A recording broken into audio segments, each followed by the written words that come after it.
পাইপটা দিয়ে ফুটো করে নাও।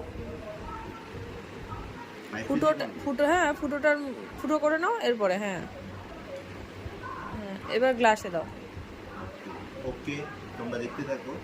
আমরা দেখবো এই কাঁচের গ্লাসে ঢালছি, দেখবো যে এটা আসলে কি খারাপ থাকে, কি ব্যাপারটা দেখবো।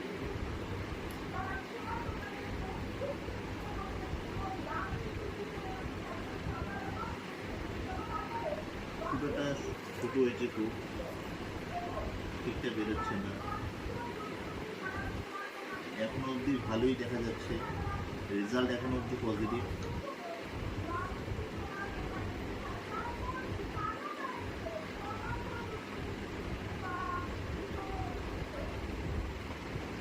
দেখো পুরোটা খালি হয়ে গেছে একদম, এটাতে আর নেই, এক ফোঁটাও নেই। হ্যাঁ, তো রেজাল্ট দেখো, কাছে নিয়ে আসো।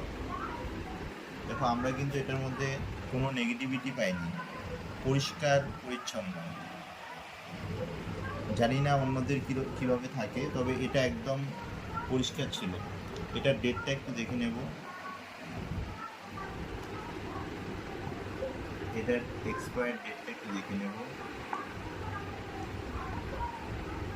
এটার কিন্তু এক্সপায়ার ডেট ছিল 9/10/24, আর মেকিং ডেট ছিল 13/4/24, অর্থাৎ মার্চ এপ্রিলের 13 তারিখে এটা তৈরি হয়েছে। দেখো এটা কাছে নিয়ে গিয়ে ডেটটা দেখো, তবে মনে হচ্ছে এটা একদম সলিড, এটাতে কোনো ভেজাল নেই। তো তোমরা ফ্রুটিটা খেতে পারো, কারণ পুরোপুরিভাবে আমি যাচাই করলাম, তোমরা যাচাই করতে পারো।